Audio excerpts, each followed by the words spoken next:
Hey, what's up, everyone? Thank you so much for checking out this video here on Show Style and Spirit. I am Ebony, of course. As you can see, I am going live this evening to recap the latest episode of Love and Marriage Huntsville. We, of course, are on the second half of Love and Marriage Huntsville season 6. So that's why it is episode 17. What's crazy is this cast worked so hard and that the first half of season 6 was 15 episodes. But we're already on episode 17. And if you are checking out the replay, thank you so much for checking out the replay. Hello to you. And I ask that you please hit the like button on this video so that YouTube will recommend this video to more people who also enjoy watching Love and Marriage Huntsville. And they also love all of the discussion that comes from Love and Marriage Huntsville. Or perhaps they are not watching the show, but they love the recaps of the episodes. So definitely, hit the like button on this video so that more people can find out about it. And if you have not already done so, please subscribe to Show Style and Spirit. All right, so let's go ahead and jump right on in. I want to get my banner on. So, there's this rule out there amongst content creators that with YouTube, you have to wait the first 10 minutes before you can start cursing. I've already been telling myself all day today, Ebony, try to wait 10 minutes before you start cursing because Marsau was doing a lot. He was disrespectful to so many people on so many levels that I'm going to have to show some self-control to not mess up my coins in the eyes of Miss YouTube by, not cursing the first 10 minutes. What's up, Alf MC? Thank you so much for being here. I appreciate you. So let's go ahead. I'm 2 minutes in. So I got 8 more minutes before I can start cursing about Marsau. So here we go. So the episode opens up with a Kiki and Melody. We knew this because the last episode ended on their conversation. And Melody was very direct, but in a very respectful way. She let Kiki know that people were talking, the streets were talking, Tiffany was talking about whether or not the Home Depot story would possibly affect everyone's brand. And so Kiki interjected respectfully. She said accused or convicted. Melody said accused. So then Kiki said, well, I can't really say much because it's definitely under litigation, so I can't say anything. And then Melody said, but that was you in the video. And she was like, well, I cannot confirm or deny that that was me. So, when everything happened with the Home Depot video, because I thought her head looked a little weird. I thought the head looked bigger than her body.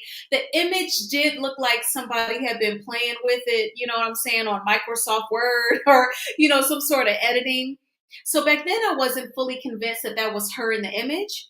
However, just the way she's moving so far, we're just 2 episodes in the second half, I'm wondering, was she there that day? I'm just kind of more inclined to think that she was in the store at that time. But the image still does look weird. It's like her head is much bigger than the body. The face is protruding forward. I guess we'll just have to find out.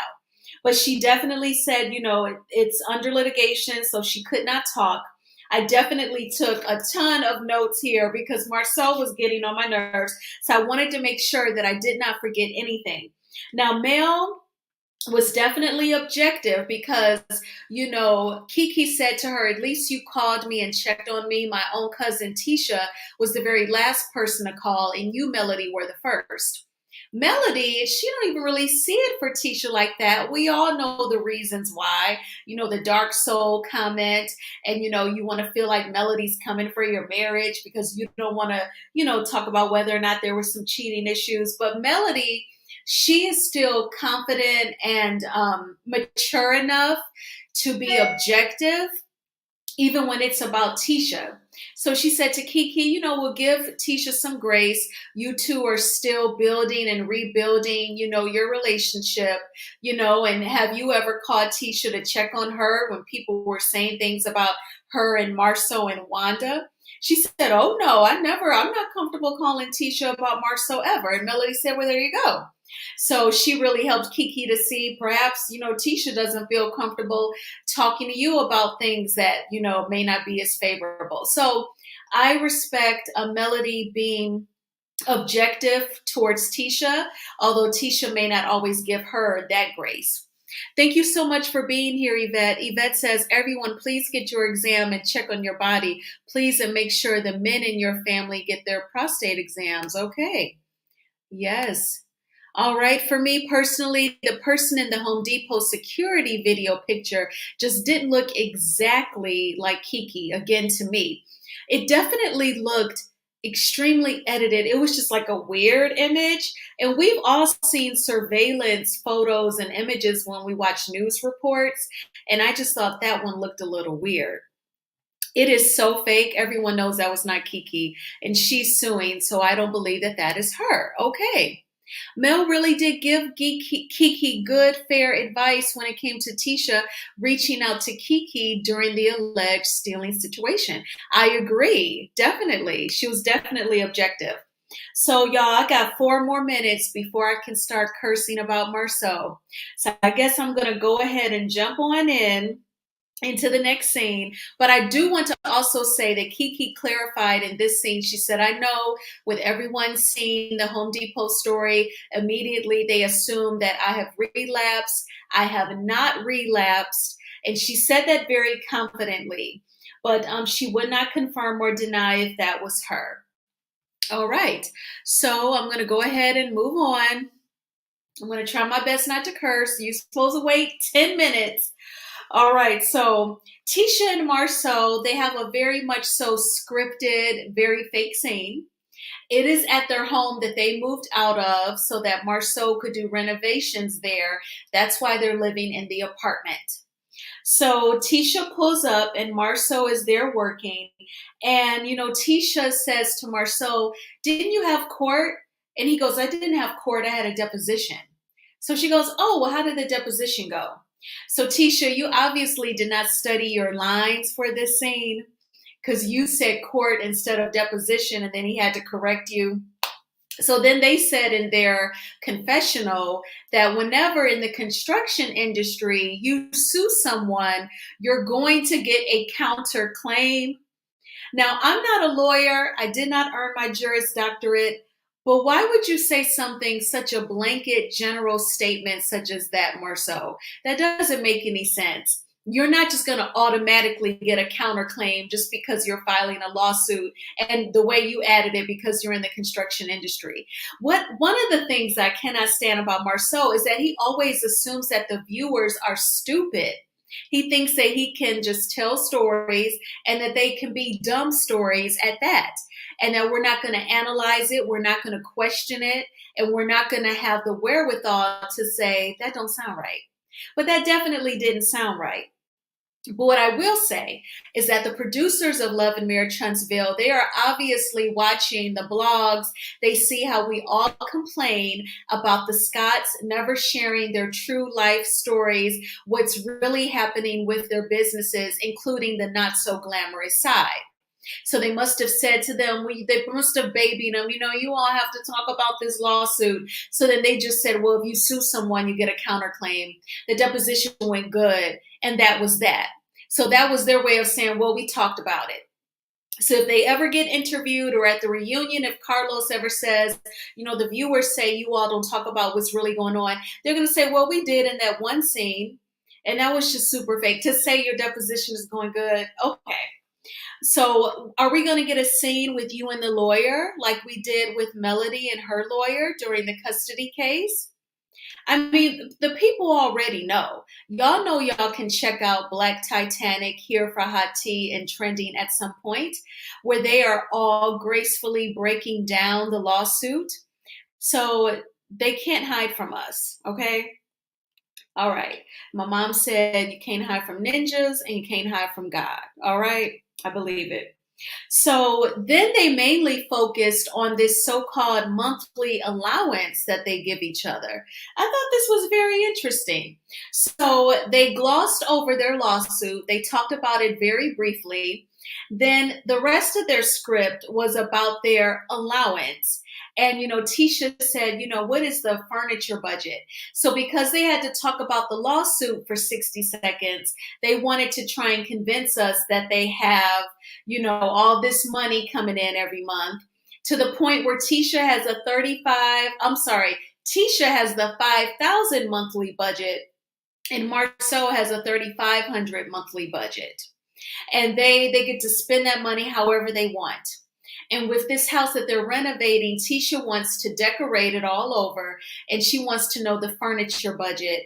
And he's like, you're going to have to be creative with it. And she said, well, if you didn't have your car and didn't put so much money into your car, we could use that money towards the furniture budget. I think they just wanted to convince us that they play with $8,500 a month. Now I get it. Y'all are on a popular reality TV show. We can assume that they both get six figures each, a couple $100,000. Then Black, I hope it's profitable after they pay the staff and the overhead and pay for the liquor and the utilities every month. But they got 3 kids. And, according to them, they're paying rent in an apartment. They have this house that they're renovating, and then they're building another house. If these are all facts, I just don't see y'all having a budget where you play around for $8,500 a month. Do y'all think that in the chat? I just don't see it.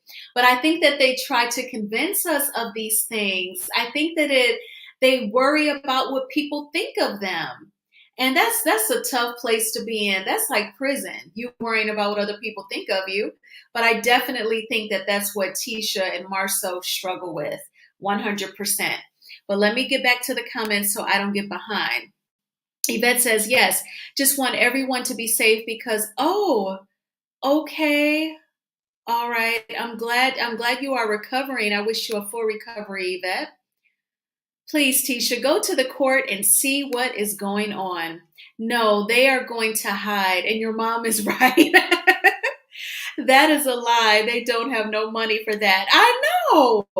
So they are trying to tell me they have a combined monthly budget of nearly $10K a month to blow, use, manage. They love playing in our faces. Yes, Alf MC.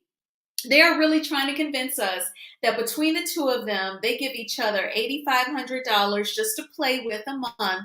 They ain't even paid the rent at the apartment, that house's mortgage, the house they're trying to build, and then take care of their kids and utilities and insurance and groceries. There's just no way that I'm buying that. But that's what they were trying to say. I definitely think that it is all cap. That's what I wrote down here in my notes.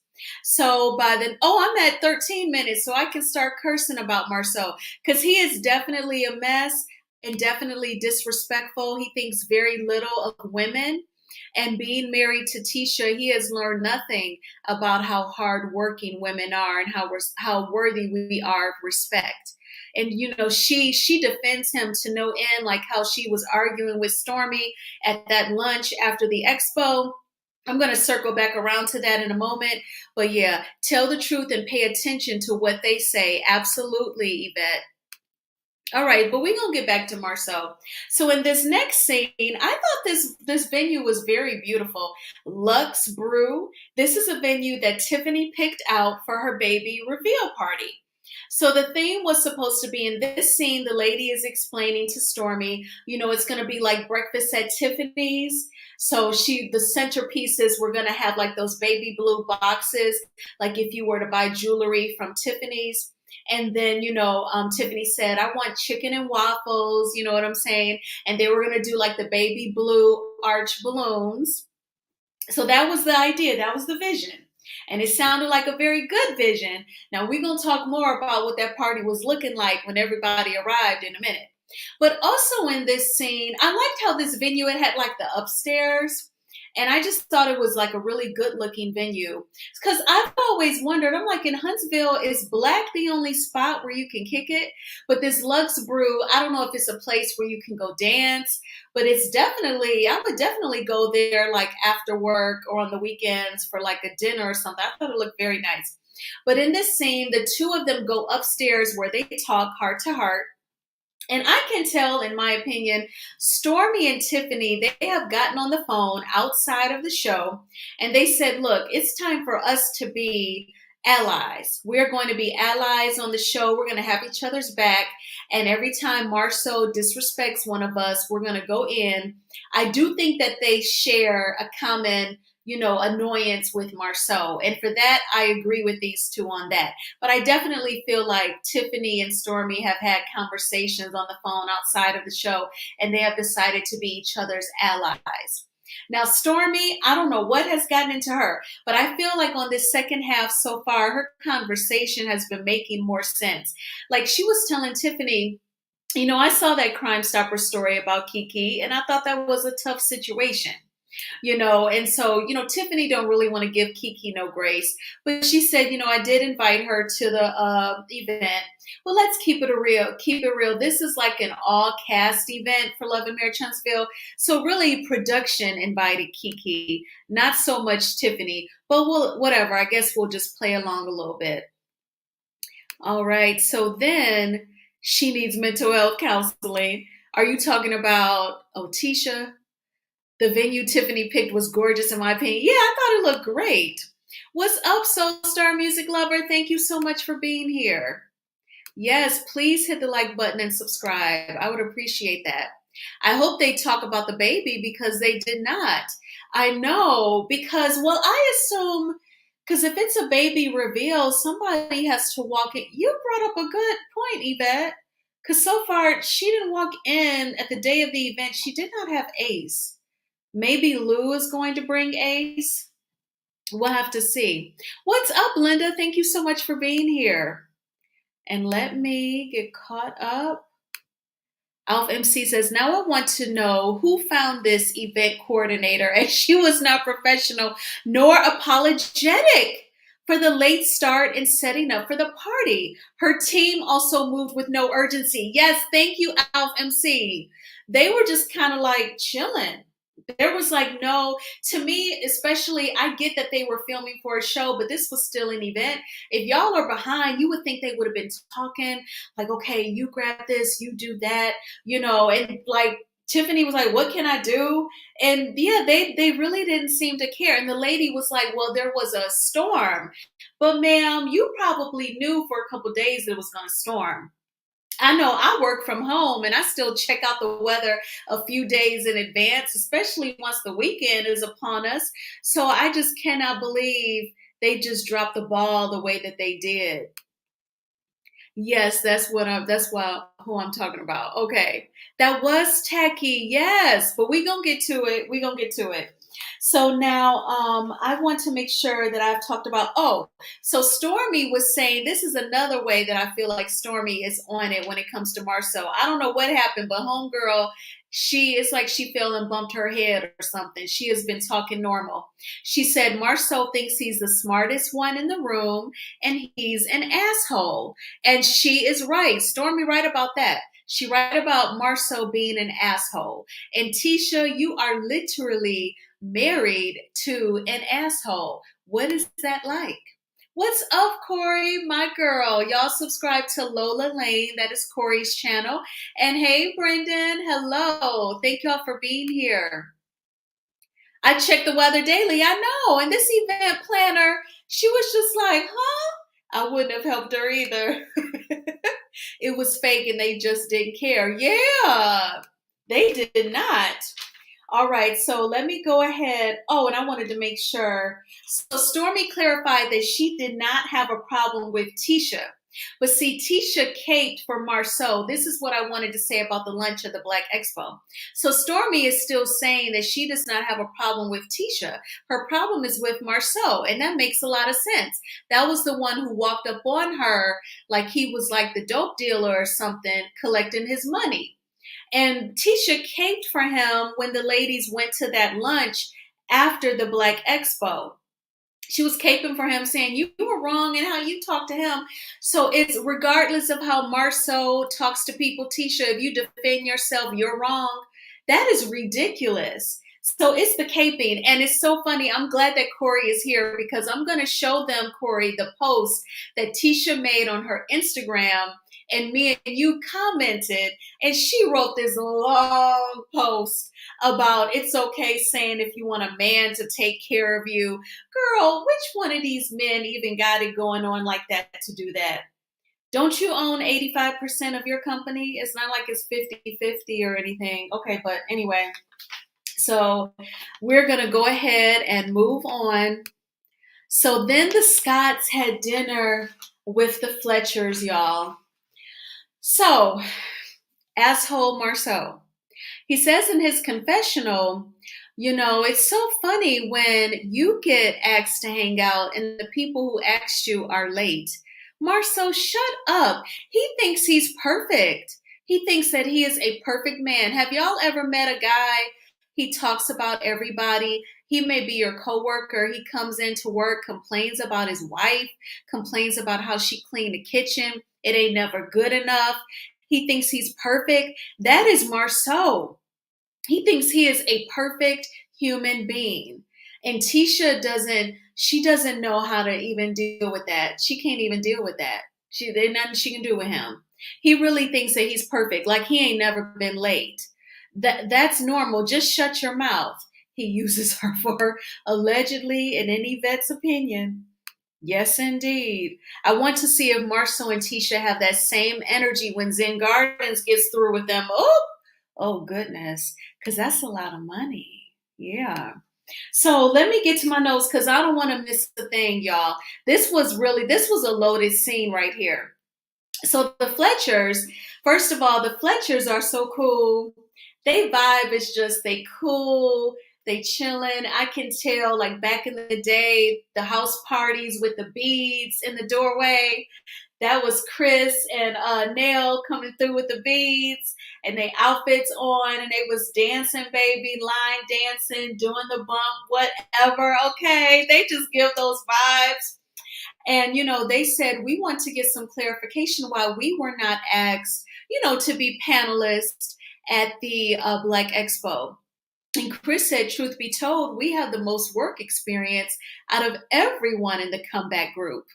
And I love that because that's a benefit of being a seasoned individual. You're not old, you're seasoned, you're experienced. And that's what Chris and Nell Fletcher are. So I love them. And of course, they are a beautiful couple. So when they sit down with Marsau, they straight shooters. They get straight to the point. And Marsau thought, I didn't know what y'all did. Really? Your wife had just asked them if they still making TikTok videos. Y'all know what the F they do. Chris said, you know that I'm a real estate broker. He said, yeah, well, that's all I knew. And Nell said, well, what about me? What did you think I do? He said, well, I just figured, Chris sold homes and you're his cute little wife.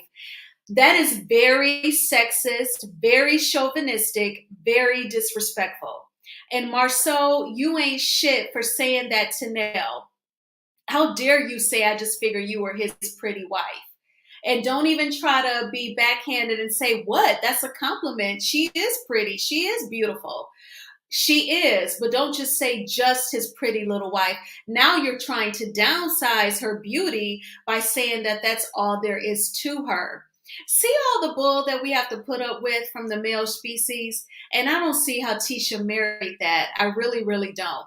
Now, Nell said in her confessional, I feel like that was very disrespectful and shady. And she says to him, I own a daycare. I'm a successful businesswoman. And then Tisha said she has a whole daycare. So Tisha, why do you let your husband get away with all of this disrespect and fuck shit? I told y'all I had to let some steam off. Marsau is just he's awful. And Tisha, you knew that she owned a daycare. Did you consider her about speaking at the Black Expo, but you just let your husband run wild? And it's obvious he don't know what he's doing. He needs to refer to you or somebody to get some help. And they should have been on the panel. Absolutely. So then, but there's more shade in this scene. I mean, goddamn, there is a lot of shade. Marsau and Tisha arrived over 45 minutes late to both of the expo planning meetings. Oh my gosh. And got the nerve to say something about the Fletchers arriving late. Hello. And I mean, who knows? We don't know how many minutes late they were. I noticed he didn't specify the number of minutes. It probably wasn't that bad. They could have been outside with production getting mic'd. We don't know what it was. What's up, Diane? Thank you so much for being here. Yvette says, I do not want my husband to make friends with people like that because I'm picky and I don't like mess. 100%. Because don't no man need to be influenced by Marsau. Absolutely not. That statement was asinine because I am positive Chris Fletcher's billboards are all over Huntsville and nearby cities. That is a very good point, Soul Star. So he was just fronting. Marsau was fronting, pretending like he didn't know, trying to be condescending. Trying to be condescending. He really thinks, like Stormy said, he's the smartest one in the room, but we all know better than that. Okay, so then Marsau pivoted and said, well, we didn't ask you to speak because you're friends with the Holtz. So Nell called bullshit on that in her confessional. She said, well, they're cool with Martell. So if that's true, they just got a problem with us being friends with Melody. And that might be part of the case, but Melody is going to pick holes in that theory later on, and we're going to get to that.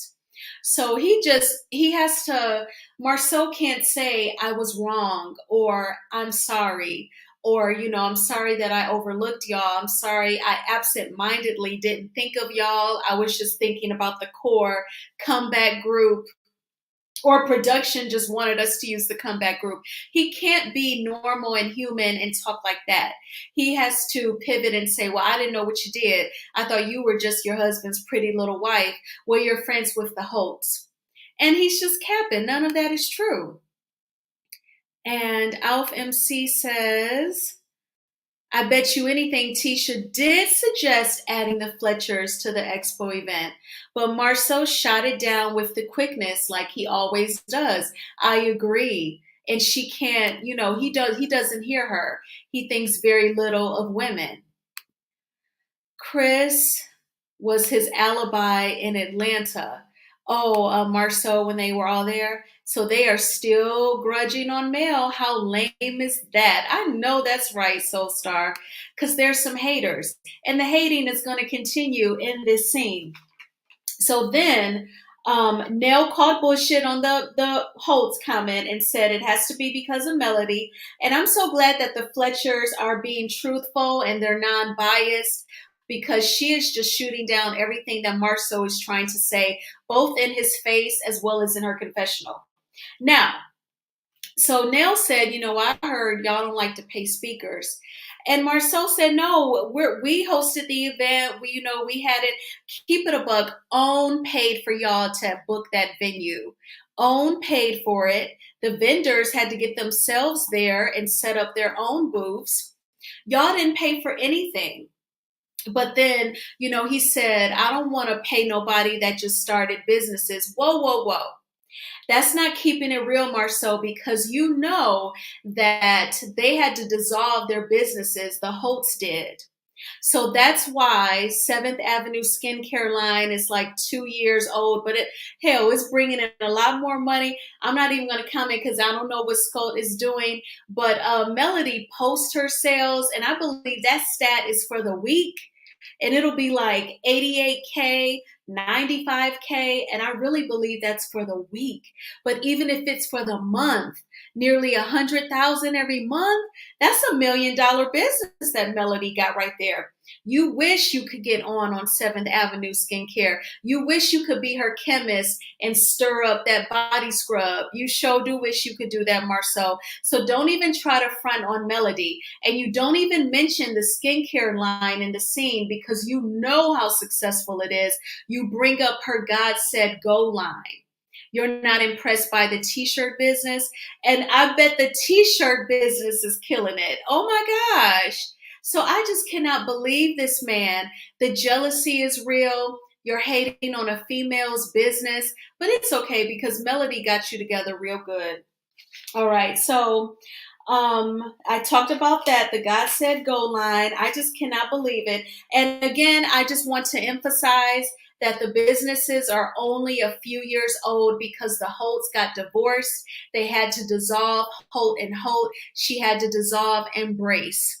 And you know that, Marsau. So you do not play fair. You play dirty. You argue dirty. Do y'all know anybody who argues dirty? They don't keep it real. They throw some subliminal shade that's not the truth, like Marsau. I know people like that. And so you cannot F with them. You cannot, because they're never going to play right. Like he's going to try and gaslight Melody in the scene for next weekend. I can already tell. So to change subjects and shade the Fletchers, Tisha had the nerve to ask the Fletchers about cheating. Has cheating ever come up in your marriage? And they, at the same time, Nell said yes, and Chris said sure. And then they were confident about it. So then Tisha, ran out of ideas because they didn't shy. They didn't get up under the table. They did not get defensive. They did not get mad. And I love that. That is genius. They know who they are and they decided to stay together, and it's all good. And they don't have to explain nothing to nobody. So then Tisha actually said, or in their confessional, Chris said Tisha may have been asking for help when she brought up the question. Now, Nell said she felt a couple of different ways. One, she felt like it was a dig at them by bringing up cheating, because it's fake when a person already knows the answer to their question. They're just trying to front on you. And that's what Tisha was trying to do, because her husband was getting his ass verbally kicked in this scene. So then she had to bring up cheating, thinking that that would make the Fletchers shrink, but that did not happen. And then Nell said, I felt a couple of ways about it. I felt like it was a dig at us, but then I felt like, she was trying to have a personal conversation with me. And Chris said, she was asking for help. And then Nell goes, but Marsau shut that down. Now, y'all, it's nearly dangerous the way that Marsau shuts Tisha down. It's like he doesn't want her to reveal the truth about their lives. And it's like he also doesn't want Tisha to be empowered. He would rather have that pick-me spirit on her than that fly free spirit on her. He shuts stuff down. And, I don't like that. But she chooses to just stay up in that. And I do not get it, why. Let me get caught up on the comments. I'll be happy when someone punch him in the mouth. I know. Like Kiki went live last night after the show, and she was saying like, "Ooh, me and my husband need to like beat him down." She was joking, but I was like, "Girl, I'm sure when you are around him, you do want to punch him in the mouth." Maybe never. And maybe never Chris was not. Chris told him that he is not going to cover for him and don't put him in that mess. Oh, the Atlanta drama, I assume you're talking about. The thing for me is Melody and Martell, only because of marriage, were making millions before they divorced. So to me, that tells me Marsau has always been jealous of the Holts as a unit/team. I agree with you 100%. Marsau gives Obsessed, okay? Alexa, play Obsessed by Mariah and dedicated to Marsau. Tisha and Marsau are the kind of people who don't deserve a hand up, because once they get on their feet, they give you their ass to kiss. I totally agree with that. And they are totally like, they just ignore like the truth. There's allegedly the Holts let them move into one of their rental properties because I guess they needed a place to stay. And then they helped them get their business off the ground. Miss Van worked her tail off to get a Scout off the ground. And they just act none of that happened. It's to say, when someone helps you, you owe them for the rest of your life. That's not the case. But don't be disrespectful. Don't be disrespectful. And that is exactly what is going on. Right. That is why my husband is careful who we call friends. You have to be. What Tink Tink was doing, Ebs, was trying to get to talk about how Marsau used Chris's name when the question of him being naked in the picture, the Atlanta hotel a couple seasons ago. You think she was trying to go there and then Marsau shut it down? Okay, that's what I love about conversation is that it can all sorts of ideas can come about. What's up, Donna D? Marsau gave 2 or 3 reasons for not inviting them to the Black Expo. Marsau loves to lie. Please hit the like button. I will appreciate it so much. Marsau is lusting after Mel. I know. I'm sure he was so geeked when she said we need to film this scene. But no, she had to check you, bruh, and I cannot wait for next weekend's episode. But let's move right on along. Let me make sure. Now, Nell, I will say this, you keep it real, but even if you had a conversation with Tisha about cheating, Tisha would just have that conversation with you to get information to possibly use against you and Chris. She's never going to be real and open up to you about her marriage. Never, ever, ever, Nell. So do not feel like you can trust Tisha. And then Marsau also says in this scene that he would be offended if someone asked him if there was cheating in their marriage. Why? Your wife just asked them. So that's just silly. But he did shut it down before the Fletchers could reciprocate. You know, that's very interesting. But let's go ahead and get into this I'm laughing at the own images I picked. This baby reveal. Now y'all look. This looks like you going to maybe like a rummage sale, or I mean, it's the garbage bags for me. And I wouldn't have even like let the lady who's paying me, Tiffany, I wouldn't even let her see this shit. Like I would have texted her like an hour ago, like, you know what, because of the weather, I do apologize. We got a little bit behind with loading the truck with all of the supplies. Can you just not come for 30 more minutes? And if your guests come, I'm going to have someone sitting outside to let them know that we're still working. Or can you send out a group text telling everyone to give us 30 minutes? I would have did that, honey. I would have humbled myself because I would not even have wanted my client to see this bullshit right here. The balloons in the garbage bags, and the garbage bags are in the front, my ninja. Are you crazy? And then once they started arriving, that was when this lady's staff took their asses to the garbage bags and started just, pulling the balloons out and just throwing them on the floor. Were they supposed to be on the floor? I was picturing like an arch or something. Not that though. But once the cast started arriving, then they decided to get the balloons out. That is just unacceptable. And then when Stormy comes, I don't know what is Stormy's problem, but she didn't speak to Melody. That was so weird. Cause I'm like, now you were acting normal all throughout the rest of the parts of the episode. Now why are you tripping? I like Nell. She is keeping it real. Yes, indeed. Marsau would be offended because he knows he has cheated and didn't want it coming out on camera. You're right. Dang, Corey, sorry, spell check, change the spelling of your name. Oh, I think production wanted it to appear that there was drama with the affair not being ready. It adds to the drama to the show. So, Donna D, are you saying that you think production was expecting the Fletchers to turn insecure all of a sudden, or, there be tension, like there was a huge drama behind it? That's a good point, but the Fletchers, they're strong, you can tell. So that backfired, or as they say, for Tisha, it did not land. It was like her puppets moment at the reunion. So I think the chat moved up and then I lost my spot. Okay.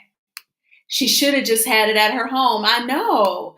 Because this lady was horrible, this event planner. And ma'am, you're on a national, international reality TV show showing that, your work sucks. Allegedly, and in my opinion, just this one event just kind of sucked. And that's just my opinion. I watched Judge Mathis. She can't get me on an opinion. I hope Tiffany cut her pay in half. I know. I totally agree. They got that money first. You think the event planner got the money first? I wouldn't have given her No, not the whole amount. I hope not. No, they were for balloon arches. That's not a good look for their business. Not at all. It was horrible. What's up, Lisa Love, my girl? We always kick it in the comments. Yep, I agree that Tisha only wants to get info to use against the Fletchers. Goes back to when she first met Tiffany. I know what you're about to say. Yep. And had the nerve to ask her for dirt on herself. Tisha is a bird brain. Yeah, you're right, Lisa Love. I remember that scene when she was like, Tiffany, what's tea? What's tea on your marriage? Tisha, the nerve. When you will hardly say, you hardly wanted to say that your husband had a big booty picture in your phone. Come on now, girl. That's BS. The event coordinator was completely unprofessional and disorganized. I would have definitely contacted my client and told her to come an hour later due to the late start. I know, Alf MC, I would have been too shamed. I would have been too shamed to let y'all come up in there and see these balloons in these garbage bags. I would have said, please don't come for an hour and please text your guests. And I am so sorry. I have seen beautiful balloon displays. Me too. I know a young lady that that's her side business. Oh, I know, because Stormy was giving that in this scene for sure. I was like, why did she not speak to Melody? And Melody was like, but that's okay. I'm like, girl. No, I was talking about the lateness at the baby reveal. I've heard of production. Oh, okay. You think production might have staged it? Well, honey, I don't know, because that event planner, she was looking wicked, wicked, wicked, whack. I think that was late. Like that was definitely reality. Stormy is a hater, jealous and insecure, but Mel ain't thinking about her or her stink face. Whoop! Y'all are dragging today. I'm happy they are grown with everything. What's up, Lisa Love? MJ, she's some kind of weirdo. I know that was just so left field. What's up, Demita Joe? Thank you so much for being here. All right, let me get caught up. That wasn't a good look for her business, not at all. That was terrible. She has probably already been prepaid for her services, which is why it didn't matter. Yikes. Or at least don't give nobody no more than half, especially contractors like the handymen that come to your house. No way. Don't give them no more than half because they will screw you over 100%. I'm hoping that she would have to just stop with the questions. Well, let's get to it, y'all. So, Kimmy walks in and she has to cape for the Scotts because she's married in. So she totally does not use her brain cells no more. And Tiffany, they were all saying how Tisha did not RSVP to the baby reveal. And she said, I thought we were cool. Kimmy's like, well, you were almost cool. You were almost. You were kind of running your mouth. You kind of had an opinion and nobody asked you to have an opinion. So Kimmy, everybody's not going to bow down and kiss ass just because you have decided to in the name of keeping your man, your husband. Everybody's not going to move like that. I just want you to know. But we have more to talk about and we have another image. So I wanted to set the scene because this is the conversation. And I know y'all already knew about it before the episode aired because OMGF Reality on Instagram was playing the clip. And oh my gosh, it just sent all of us, okay?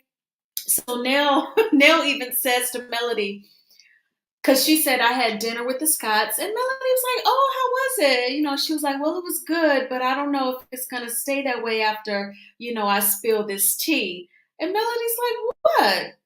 And she was like, well, they had some things to say, about your businesses and, the Black Expo.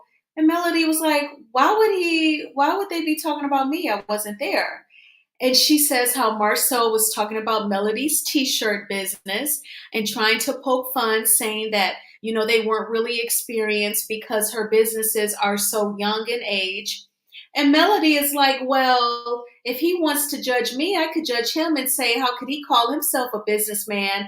And they got a lawsuit, $3, $4, $5 million for fraud. And Neil was like, oh, and then they were basically calling out the BS. And Melody said, I am so sick of these men, these black men disrespecting women. And I totally agree. That's why, like I always say, like, you don't even have to say the man's orientation. That don't have nothing to do with it, because there's a plenty of straight men out here, or they publicly identify as straight, who will drag a female for her looks, call her out her name, body shame her, all sorts of crazy stuff. So we need to call it all out and just put in the straight black men as well, because there's plenty of them out here. So I cannot wait till next week. We actually saw where Melody is going to have a sit down with Marsau.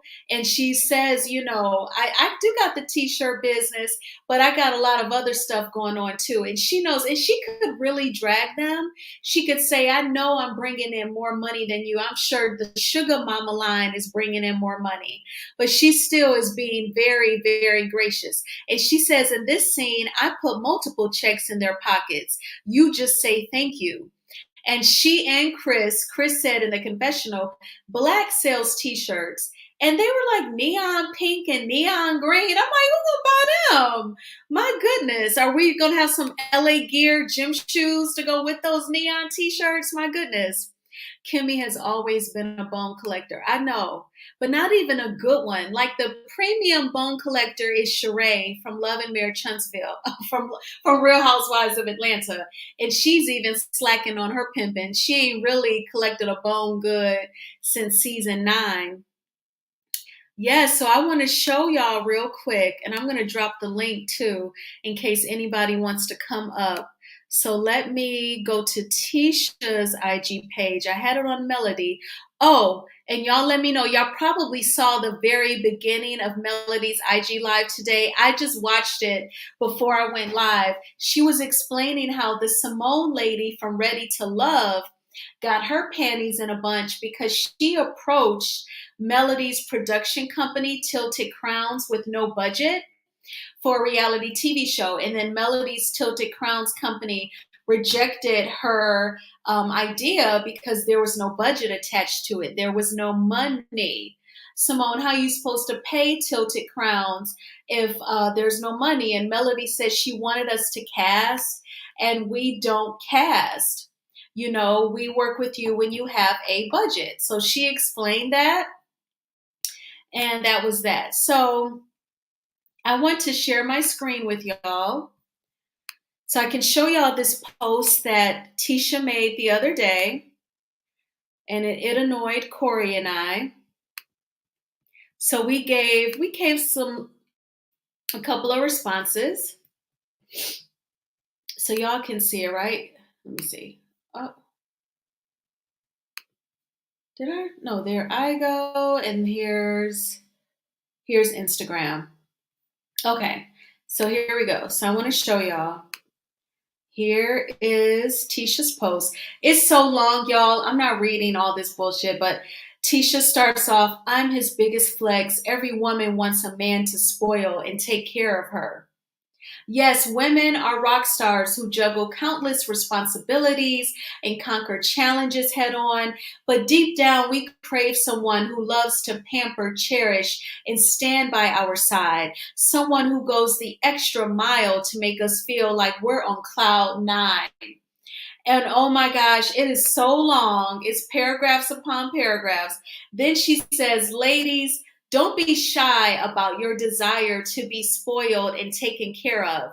It's a natural. You deserve a love that uplifts and enriches your life, making every day feel like a fairy tale come true. Of course, her mama had to respond, yes, that part, period, boo. So I responded under my Bedroom Candy page. That's the one I was on. I said that uplifting love is called self-love. Corey also responded. She did her eye roll emoji. I thought it was hilarious. And then Corey responds to my comment. She says she needs some self-respect as well. I was like, oh. But yeah, that was just Tisha doing the most with that post. And it's like she really thinks she is married to somebody who's kind, hardworking, not condescending, lets her have her voice, and takes care of business. But whatever. Remember when she tried to do Tisha Tuesdays giving advice? Girl, and I remember after season 1 of Love and Marriage Huntsville, Marsau and Tisha used to call themselves going live on Instagram after every episode. But they would actually go in on the viewers because the viewers would be in the comments saying, you're being a hater, you let your husband run all over you. And they would be getting mad and like telling everybody off. They don't do that no more, honey. But I remember them days. Someone that respects you. She's a hater too. Simone better find her some business. I know that's right. What's up, Anonymous? How are you? What's up, love, show styles and spirits? You love this. You love this episode, I see. Yes, it was triggering. Marsau is a mess. What is your isn't that what let's say this, isn't that what Carlos Queen said for Love and Marriage Detroit? He is the he put Huntsville, Alabama on the map. Is that what he did? Allegedly. That's what he lied and said. You're right. He did say that. Now, you want to talk about this last episode first, or you want to go before the prep? I want your thoughts on all the foolishness that was in this episode. Well, I'm glad one foolish person named Hotel Holt was not there, so that was great. Because it's amazing. But I think, let's go back here.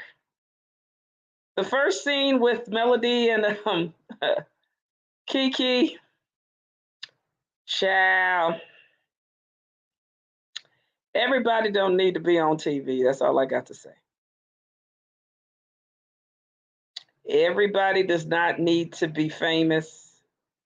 And I think, unfortunately, Kiki and her mother, they think they should be famous, but that's not true.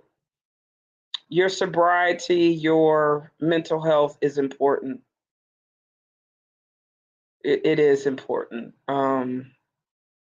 Because technically, if you would, and this is the thing that I don't think Kiki and her mother understand, or even anybody on the snot understand. Melody, or let me call it correctly, Dr. Melody Cherie Rogers, was the creator of this whole Love and Marriage Huntsville concept. She's a genius. And now that she is about to be a co-owner of another network, you should continue to make alliances with people even if you don't like them. And I think what these snorts, Carlos Queen, Hotel, and the rest of these snakes on the plane or traders don't understand is, in business, you're not always going to work with your friends. You're going to make alliances with people of different countries, even though previously you were enemies, because for that purpose, you need to do something to do the betterment of the community. And that's the part, in my opinion, I'm going to hold Carlos Queen ultimately responsible for this. The one thing I will say is Nail and Chris Fletcher deserve to be a regular on this show. If you look how graceful they walked in, I don't think people realize, is he wearing a Rolex watch or was that Omega? Chris was. He has Rolex. Money. It was Rolex. I knew it was something. Yes. And Corey, I love you. How are you doing? Well, we're going to have a great panel today. And, Nell, the fact that they, for 29 years in Huntsville, they put Huntsville on the map. And for Mr.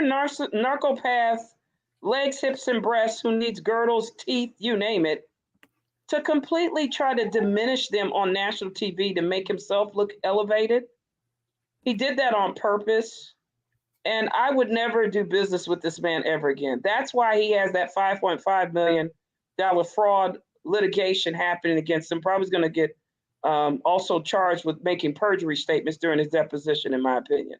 But this is, you know, how do you do that when you come from Pontiac, Michigan? And I know Showstoppers, you come from Michigan. So this is an embarrassment to even you. Why is he doing this? Sure. I know. They're from Pontiac is near Flint. If you remember the Flint water crisis, that's where they're from that area. But continue on.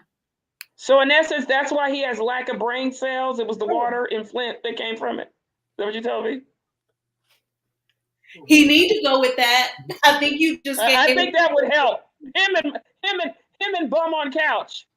Oh, and I'm going to tell you this little tea, and I know they're probably listening. I now know why bum on couch does not have a bar number. Oh, like no bar, like with the bar association. Yeah, he is what you would, in my opinion, allegedly anonymous. Now, I do have a bar number, but I think Mr. Bum on Couch actually is just really a glorified paralegal. That's all he is. He's a paralegal. Now, what people don't realize, paralegals are very productive. They can do things, but he has to have an actual practicing attorney to help him. So even though you look at him in the Alabama State Bar, like he has a certificate, he doesn't have a bar number. So that means he cannot practice as a lawyer. So if anybody says he's a lawyer, that's not true. His school was unaccredited, that's why. Correct, as well. But also he has other things on his criminal records, allegedly. Thank you, Black Titanic, for showing that. Right here in Baltimore City. That's true. And I think, in my opinion, allegedly, he went to the school technically for a storyline because he's not doing anything. So that's, you know, they had him do that in order to get some stuff. But yeah, but that's why he can't practice. So remember how in the deposition that another content creator was talking about, he kept saying Maurice, yeah. But I do want to make this, I want to hear Corey's take. Mr. Legs, Hips, and Breasts, and B.O., whatever his name is right there, said that Maurice was better in business. Now you're telling me a person with a 406 FICO credit score, a person who had failed every business he had, a bum on the couch, is more credible than Nail or Chris Fletcher? No. I mean, trying to blow smoke up my face up here on this show here with that mess. They forgot the previous 2 episodes. The guy said he failed every business. I wish Melody would have said that while she was sitting with Nail. You mean the guy with the 406 FICO credit score? Really? And production lets them say these delusional things on a reality show. That's not fair. Now, I will say this, because I know everybody's saying Letitia's thrown under the bus. When I looked at the public records, the only person that I saw who's on the business paperwork, who's responsible for fiduciary, is Legs, Hips, and Breasts, Marsau. And also Hotel as a registered agent. But so even though he's trying to throw his wife or girlfriend or whatever they have, baby mama, on the bus, ultimately he's responsible. So again, he has to be responsible. It's him. But I'm gonna let Corey go because I got more, but I'm gonna wait. Okay. Go ahead, Corey. Well, I know that Tank was not the majority owner of Skull. I already knew that. Because she doesn't have the brain cells for that. In my opinion. Allegedly. She doesn't.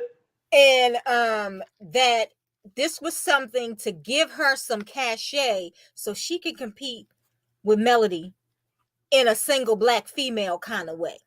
See, because everything that Melody does, Tink has to do the low budget version of it.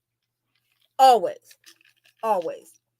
And I think, like Kiki says, she always has to copy off of somebody.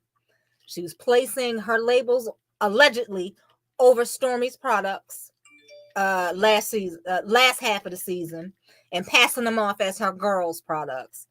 And I just think that Mr. Massage Noir Pig needs to stop.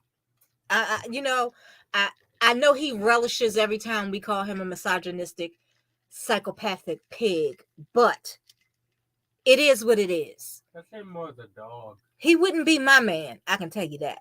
And I wouldn't be sitting there like I got Stockholm syndrome, blinking twice for yes for Chris and Nell to get me out of it. Say it, Corey. He's so disrespectful. It's ridiculous. Go ahead. I'm sorry.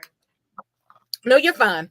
And he just discounted 2 pillars of the Huntsville, Alabama community, who was probably in business before they even moved to Huntsville. Okay, that part. And as you say, bum on couch is doing nothing but using Kimmy's hard-earned money to make their wannabe credit repair and mortgage office look like a strip club. Isn't that amazing? They now went from not having a job, bum on couch, to strippers, and I just can't get it. And renting Lamborghinis. Yes. Okay? Thank you for that horrifying image. Sorry, babes. If you don't want to play with adults, leave the room, sweetie. Oh, I'm playing. It's just... I'm talking to Brendan. You know, he wants to be, he loves when I get like this, but then he don't want to hear it. And then it's just like, why? Why are you having a pen contest with Melody?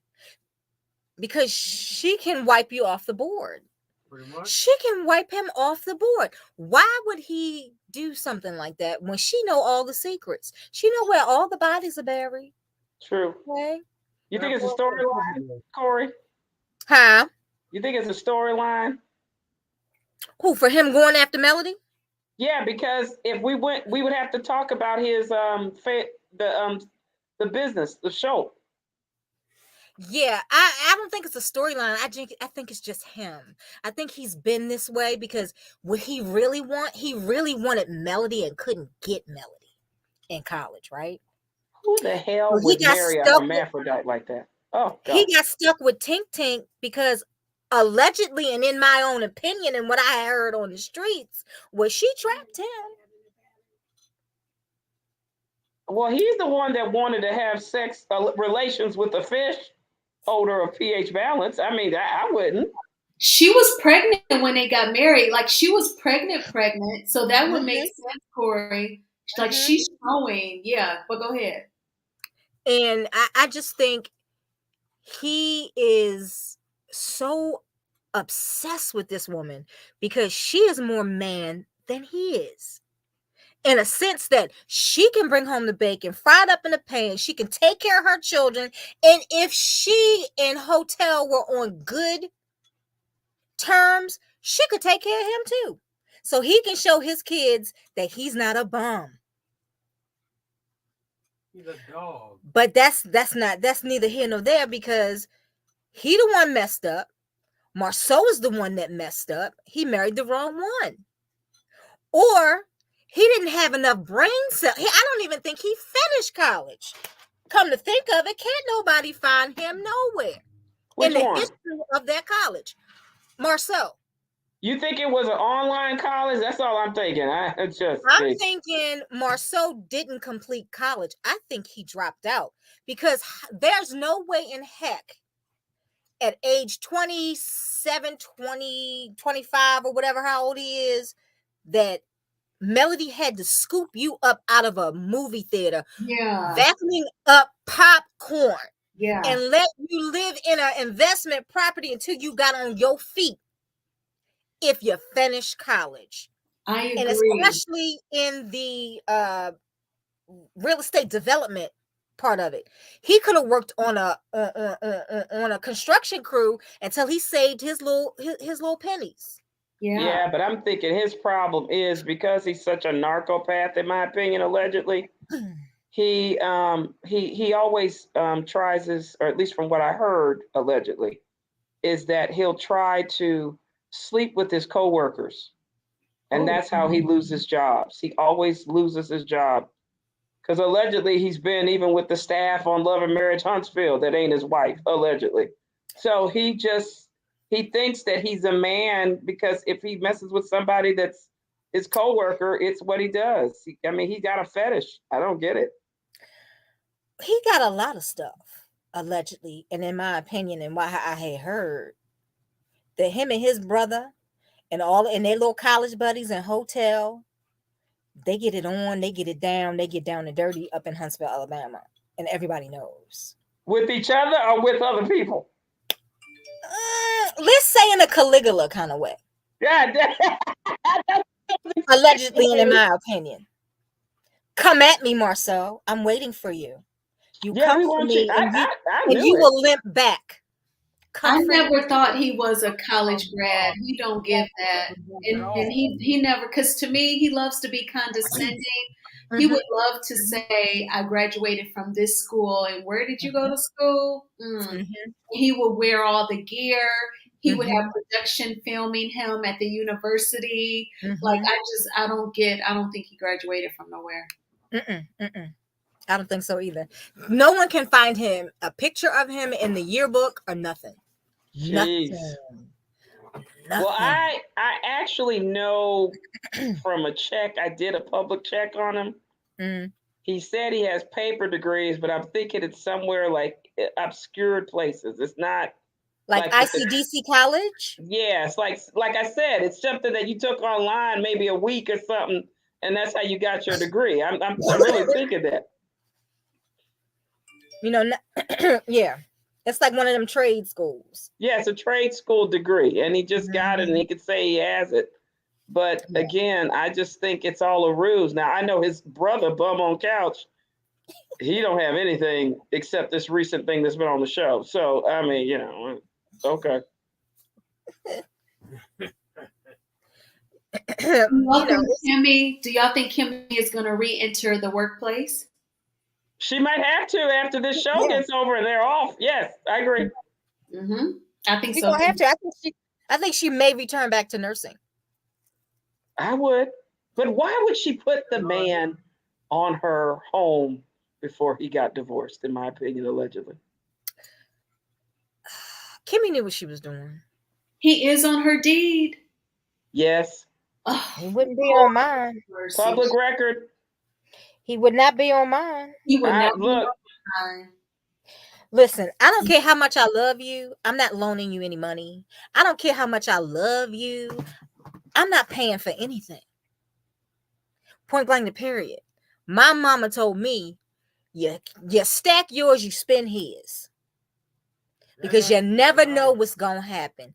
And you never let your left hand know what the right hand doing. And Kimmy, for me, is just, how did you grow up, girl?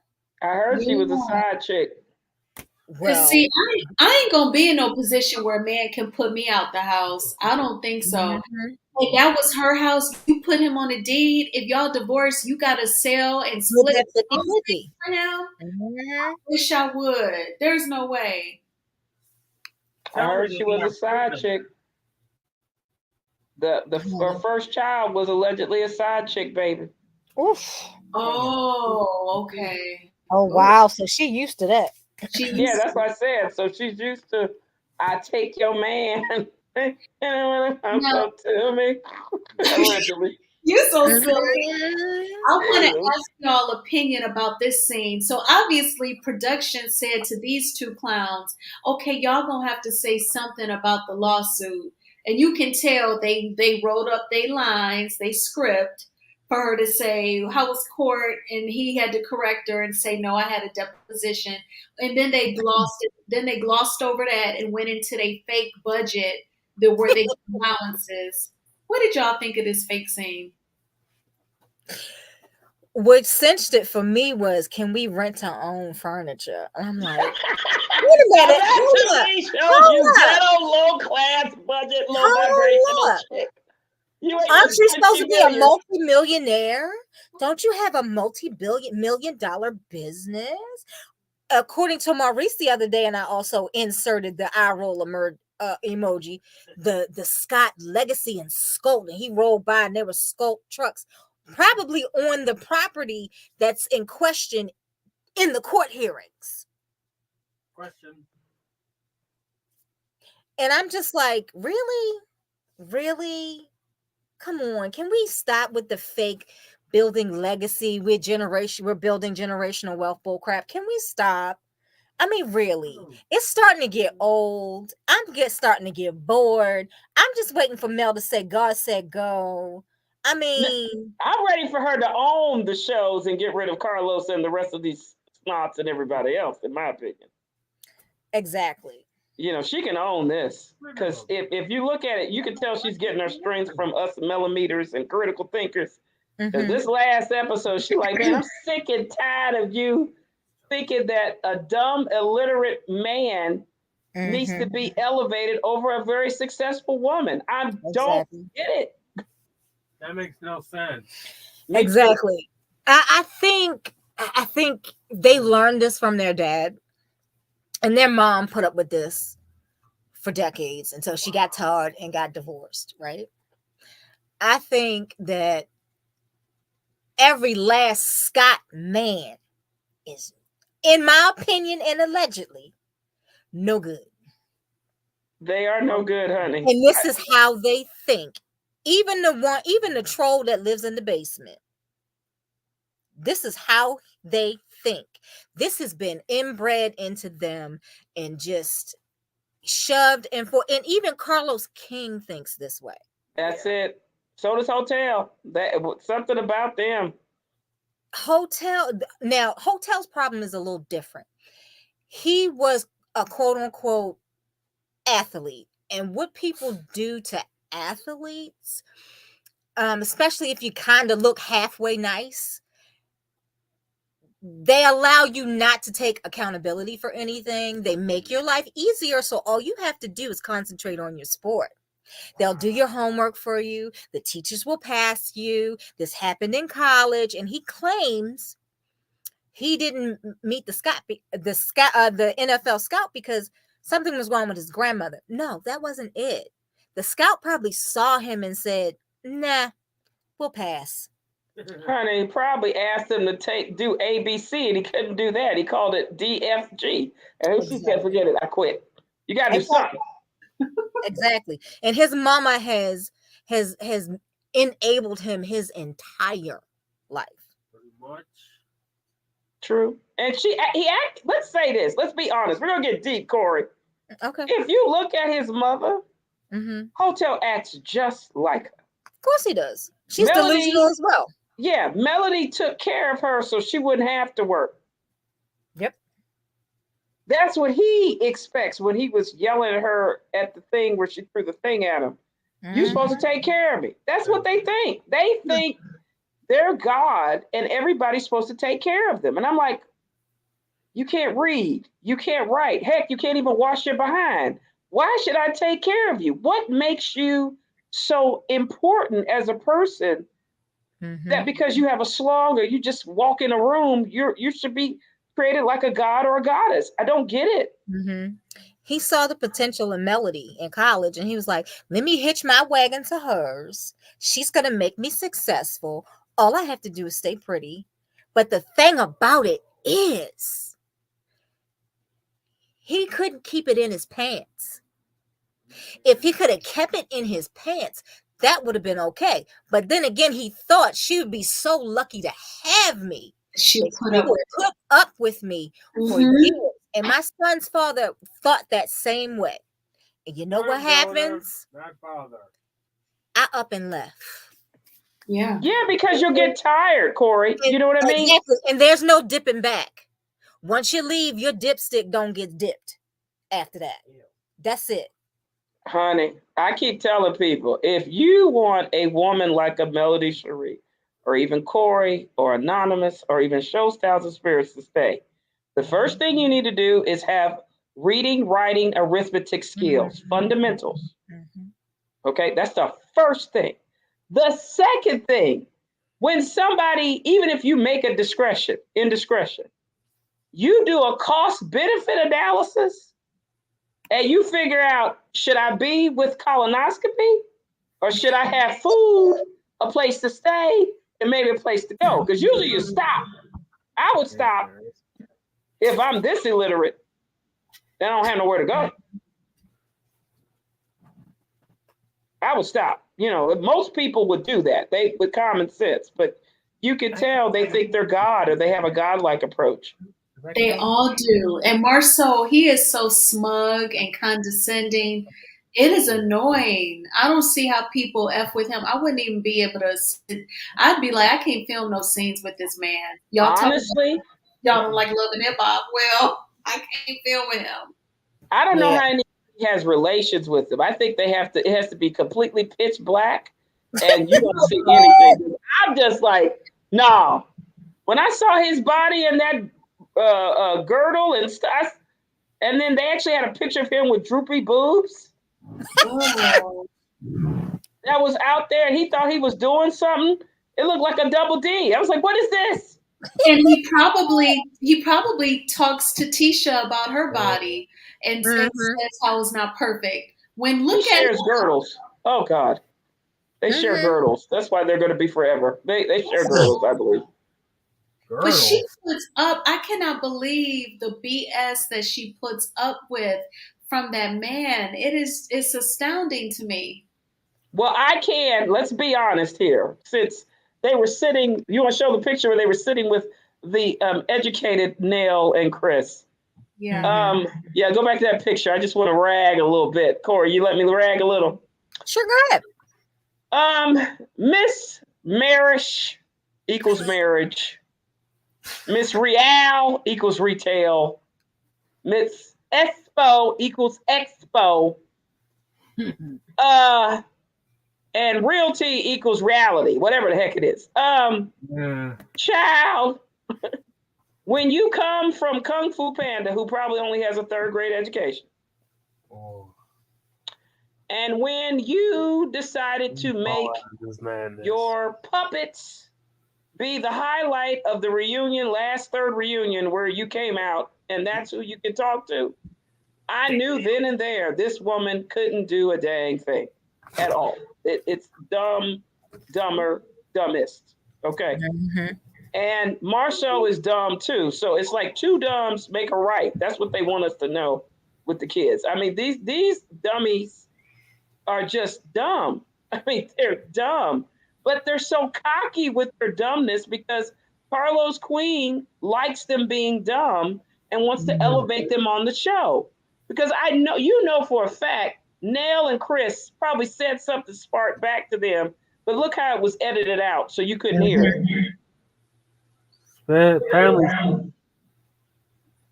That's sick. So that's why I said they might be cussing them out, but we don't know yet. You know, we're looking at this going like, are you kidding me?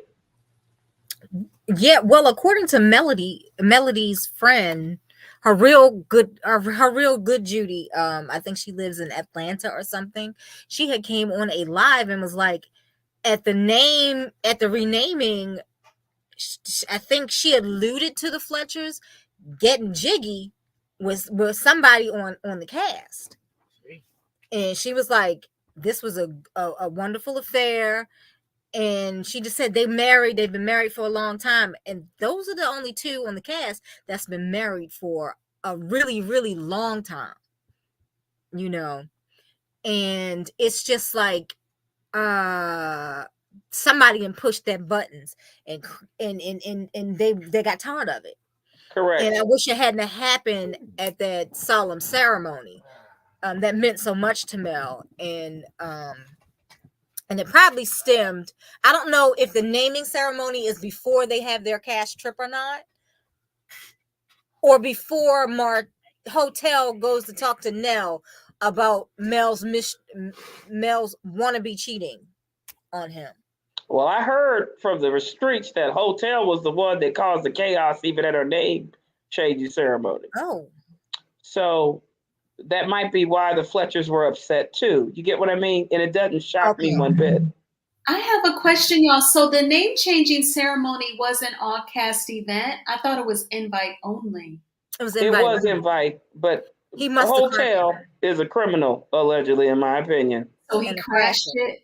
Well, Mhm. think about it this way: he has the same legacy, a trait before what he did with their birthday Like parties. the birthday Remember? party. Yep. Who's telling them? Production. Mhm. They want a scene. They want to make a scene. And I And heard that's why I male said, security was gorgeous too. yeah. I heard he was fine. Who? Anonymous, you see Lisa Love saying, now, Miss Anonymous, you know these little numbskulls don't know nothing about a cost analysis or any of the big words. Nope. Child. I mean, the fact that they had the nerve to say bum on couch, and who else? Stormy, who lost her licenses and up here don't know the you don't know me whole aspect, is a better business person than these two. I don't get it. That's why I said this is production. You can't tell me Carlos is behind trying to make this a Michigan production for Love and Marriage Huntsville. Yeah. But Marsau is so condescending and disrespectful. I'm just waiting. And the thing is, if Chris Fletcher has to go off on you, he's so calm and even killed. If his light switch goes off, baby, you really been being a butthole. And you deserve whatever he gonna give you if he gets mad. I am waiting for the part of the season when Courtney, Hotel, and Chris get together at Lou's gym and decide they're gonna hem Marsau up. I can't wait for that. I can't wait.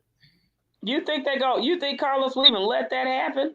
Probably not, but Courtney was gonna pop him one when he was sitting at Black at the bar when he flipped off that $100 to the bartender, and he was That's like, what I thought, Corey. and you better not touch it. That's what I thought, Corey. But you know, some people they felt like that scene was scripted. But I was thinking, oh, I thought Courtney was ready to pop him. No, I think he was ready to pop him, but I think it was scripted too because I'm like $100, really.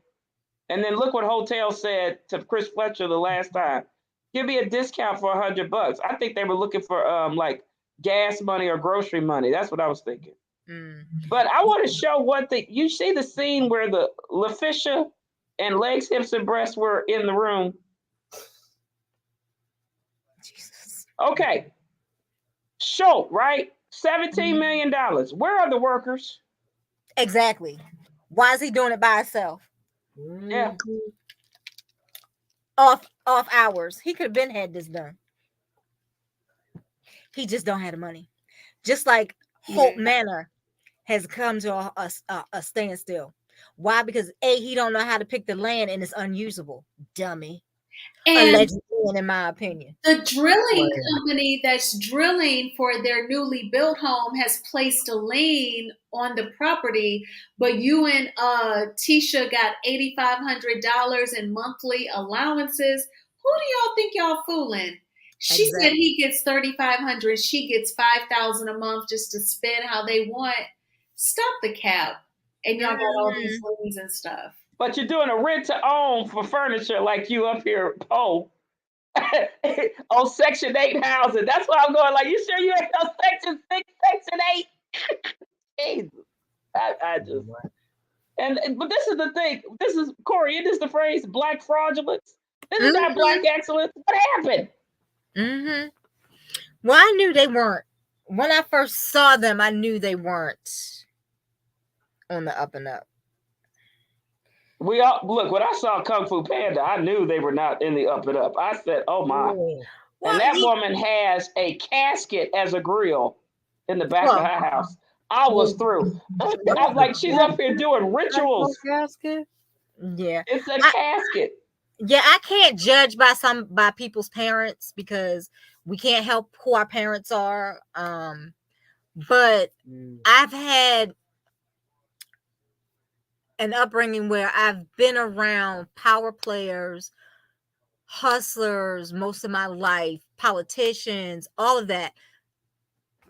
And I can tell when someone's not being on the up and up, or when someone is being they trying to fake it till they make it, and they're trying to make us believe that they have it, but they don't move like people who have it. Even if they are people who are trying to be stealth with their wealth, they still don't move like people like that. They just I know. I don't even think they bathe. I think they smell like sulfur, in my opinion. Well, I don't know. I'm just Fire saying. and brimstone. I can't with this. I got fish. I got legs, hips, and breasts. He said I wear the same shirt all the time. Legs, hips, and breasts. What? That's nasty, man. Oh. Yeah. Well, a lot of rich people do that, but that's not what, and they have like 50 of one shirt, and they don't wear the same one every day. Yeah, he That's wears not the same one Marsau's. every day, Yeah, Corey. that's not what scared Marsau's me. thing, though. Maybe that's the only one he can fit. So somebody earlier in the chat said that Kimmy should have put her house, she should have left it to her son, Jalen, and I agree. Yes. What do y'all think are some of the reasons why Jalen, because I have a feeling he has a serious problem with Maurice, and why do y'all think we're not seeing him this season? I don't think he wants to be on camera anymore. Okay. The word on the curb is he's still drinking the Scott Kool-Aid. Allegedly, and in my opinion. Really? Mm-hmm. He that slow too? Mm-hmm. Yeah. I guess so. Because I have checked out Jalen's Instagram just last night because I was just wondering, like, where is he? And they are at least cordial because Maurice does still comment on his post, and Jalen still works at Black. But I'm like, that is just so strange. But it happened like right after his mom got sick. He finished out season 5, but then that was it. Mm-hmm. It just seems odd to me. Maybe he's just tired of it. It's not for everyone, And what I really want people to stop messing with Kiki. Okay. I agree with that. She's trying to reach people, to tell them it's okay. You can make a stutter step. But this is what you need to do to build yourself back up. Right. And what I think Tink and Massage Noir is trying to do, they're trying to drive her back to rehab. And I think they don't want, because I really think Kiki is a very interesting person. I really think I would love to get to see with her family. She has beautiful children. I really want her to have a chance to make her life anew. And I want her to be able to reach as many people as she can. Because this is her mission and this is what she's trying to do. And I really think she needs to just ice out that lady that's trying to sell some spices. I mean, I understand, but I also think another issue she has is her mom isn't helping her right now. Attacking content creators and subscribers and you name it. I don't think that's what she's doing, respectfully. I don't. Okay. I think she is trying to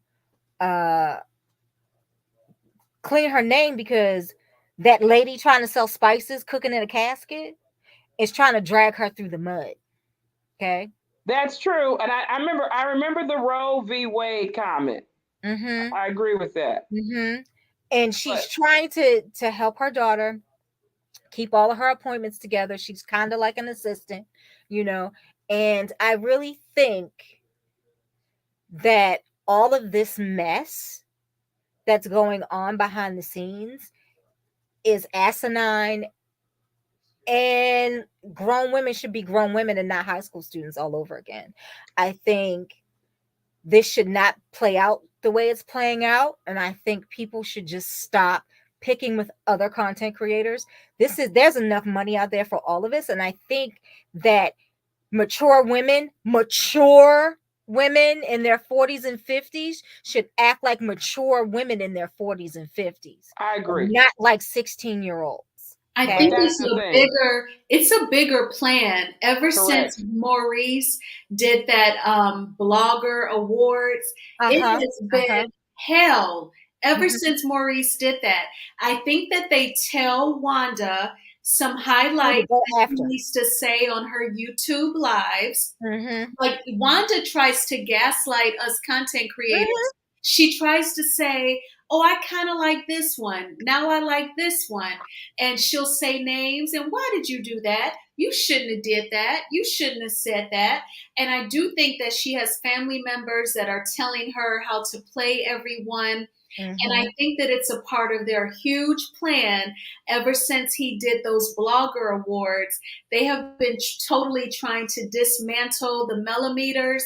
They want all of Melody's fans. They want us all at each other's throats so that, you know, there's not all of this support for her.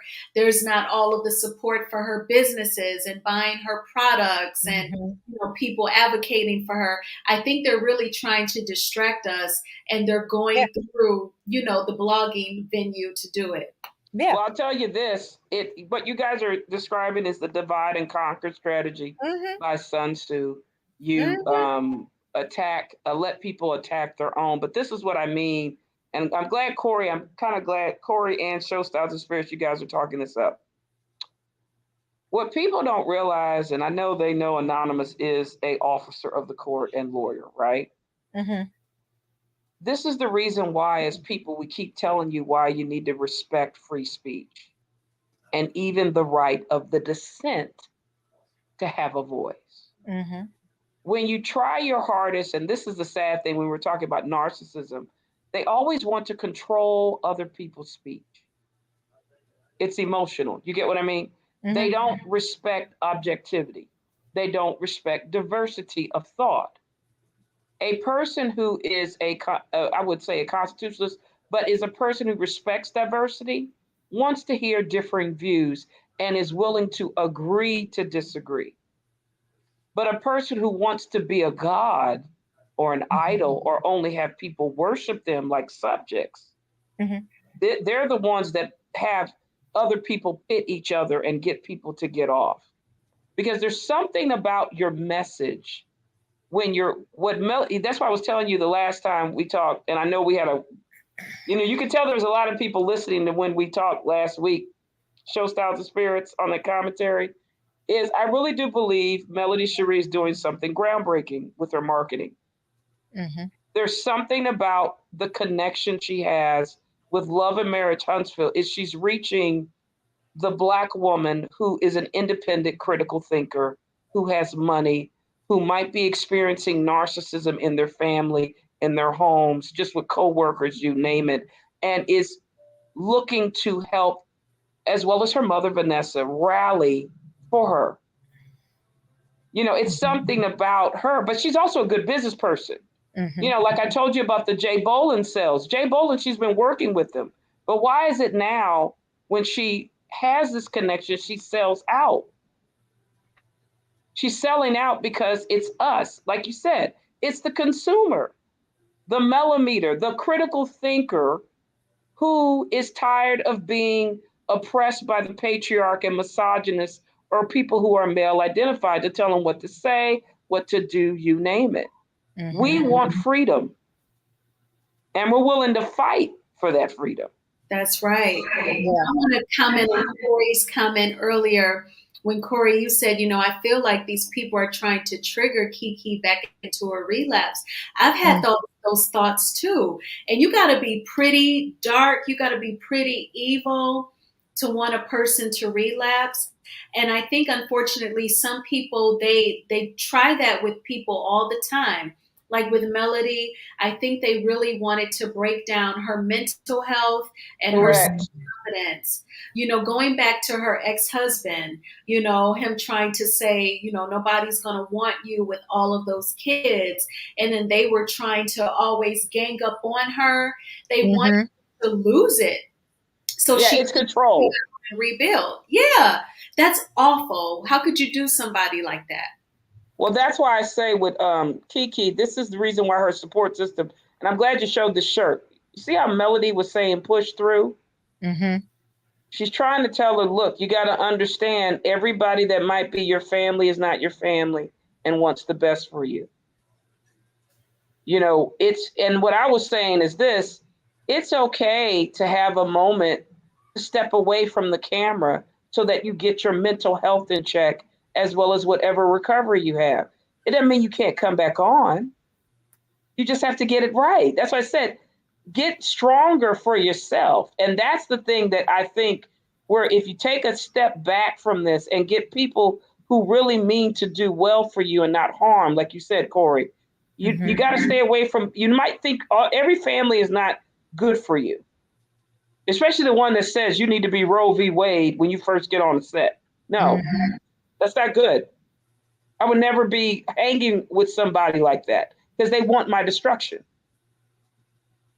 I totally agree with you, Anonymous. And you used to always say for months now, you would say they should make Car or Martell take some time off and Yes. get therapy and come back. But see, that's you being a normal thinking person who has empathy. You would say that, out of care for a human being. But see, you have to not care about your employee, not give a damn, to let him continue to act like this and stalk the ex-wife, allegedly, and in my opinion, and crash the birthday parties and try to go through the courts to get her passwords and all that Yeah. stuff. You would have to Yeah, it's not exploitation. to let him act like that. Yes, exploitation. Very good word. There you go. Yeah, they're exploiting it because this is why I say all TV isn't good TV. Too salaciousness. We were talking about the right to privacy. It's the same thing with Bum on Couch and the Bone Collector, Kimmy. We don't want to hear about your private marital sex life. That's people who, even if you don't have a law license, you have a law certificate and you're paralegal, you should know that there's a right to privacy regarding stuff. That you shouldn't talk about your private marital sex or relations. You just shouldn't do that. It's just common sense, you know, common sense. But Yeah, yeah, Mm-hmm. yeah. I agree, Ebony. I agree. Yeah, I'm tired of hearing about what little Peen energy has or doesn't get from his wife. I'm tired of windmilling for a woman who likes the humiliation and will defend him, even though he's being a total butthead. When Carlos King interviewed him, it was weird. Like, he was saying how when he was dating Kimmy, he said to her, I don't think we're compatible because you don't need me for anything. And it's like, why wouldn't you be proud of that? That she's a nurse and she's a single parent, and this boy is about to go to college. Now you're saying now he's graduating. Like, why would you look at that as a negative and you would break up with her? But that happens though in dating when they see that you're headstrong, you're not a 304, you got a job, you can keep a roof over your head. They see that as a negative unless they want to live off of you. It's either or. yeah, you're right. But it is. It's just, like I said, the one thing that I think that's positive about this episode is you see Melody fighting back. You see Melody saying, I'm sick and tired of these men who want to attack intelligent, educated women who got the coin. And she realized, why is everybody worried about her money? Well, when you were trying to steal her money when you were dealing with hotel, that's why. Because they don't have no money, in my opinion, allegedly. Exactly. Exactly. I've had several boyfriends in my life, including my son's sperm donor, who had a problem with me. Yeah, I've always had the jewelry. I've always had everything that I ever wanted and ever needed, and I didn't need to depend on any man to do it for me. My mother made sure she did that for me from age 12 on. So That's a important. street pharmacist couldn't try to flash that to me and say, if you come over here, you can have this if you do this for me. Right.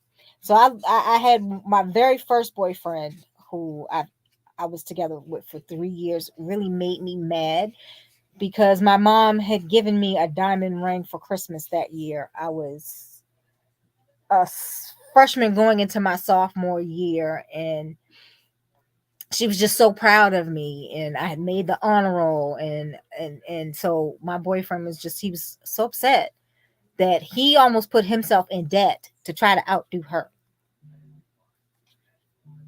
And this is a 15, 16-year-old boy. You don't have to try to outdo her. I would accept anything that you have worked hard for. I would have accepted it, you know. And the Scott family and hotel, that's what they are. They don't want any woman that's too strong, that's too smart. Well, they don't have, well, maybe Kimmy is smart, kind of.